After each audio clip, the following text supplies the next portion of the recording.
Ada banyak hal yang tidak perlu Anda masukkan dalam hati. Salah satunya adalah tokoh politik yang dijerat kasus menjelang pemilu.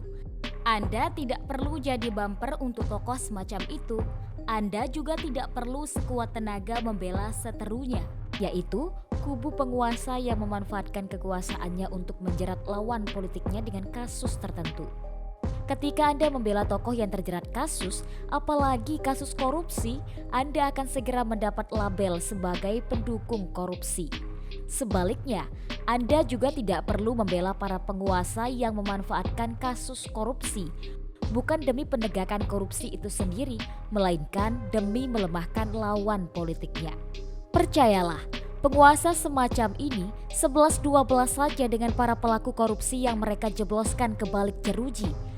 Jadi, kita tidak perlu terlalu berharap pada keduanya. Mereka lahir dan besar dari perilaku yang serupa. Mereka menikmati hasil nyata dari perilaku itu, harta, kekuasaan, popularitas. Maka, menjelang pemilu 2024, ada satu sikap yang perlu Anda latih, yaitu bersikap bodoh amat. Seni bersikap bodoh amat ini diulas secara cukup mendalam oleh Mark Manson dalam bukunya The Subtle Art of Not Giving a Fuck. Sejak dirilis pada 2016, buku itu jadi bestseller, terjual lebih dari 20 juta eksemplar dan diterjemahkan ke lebih dari 65 bahasa. Di Indonesia, buku tersebut terbit dengan judul Sebuah Seni untuk Bersikap Bodoh Amat.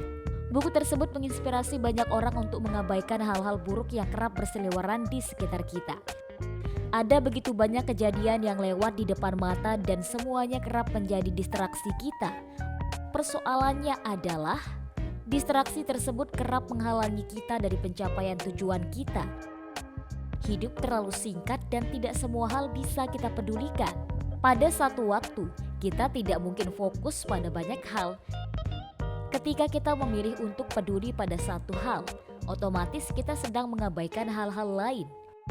Bisa jadi, kita sedang menunda pencapaian sendiri demi memperhatikan hal yang belum tentu berdampak nyata pada nasib kita sendiri. Konflik antara satu kekuatan politik dengan kekuatan politik lainnya kerap jadi distraksi. Padahal, siapapun tahu apa yang tampil di layar politik yaitu sesuatu yang kita saksikan dari luar. Seringkali tidak mencerminkan pergerakan di belakang layar.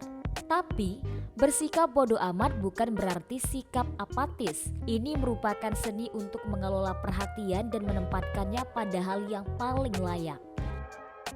Akan tiba saatnya bagi siapapun yang masih percaya pada calon pemimpin tertentu untuk melakukan validasi terhadap pilihan-pilihannya, menguji dan mempertanyakan kembali kualitas kandidat yang tampil. Tapi sebaiknya bukan pada perilaku mereka menjelang pemilu, melainkan hal-hal yang mereka torehkan di masa-masa lampau. Memberi perhatian terlalu besar pada momentum jelang pemilu dapat membutakan Anda dari rekam jejak para kandidat dan kekuatan politik di belakang mereka di masa lalu. Padahal, bisa jadi apa yang mereka lakukan sebelum pemilu lebih mencerminkan karakter asli mereka. Terhadap drama dan aksioma para kandidat dan kekuatan politik pendukungnya menjelang pemilu, Anda boleh saja bersikap bodoh amat. Anda mungkin melewatkan beberapa drama menarik, tapi bisa jadi itu akan membuat hidup Anda lebih bahagia.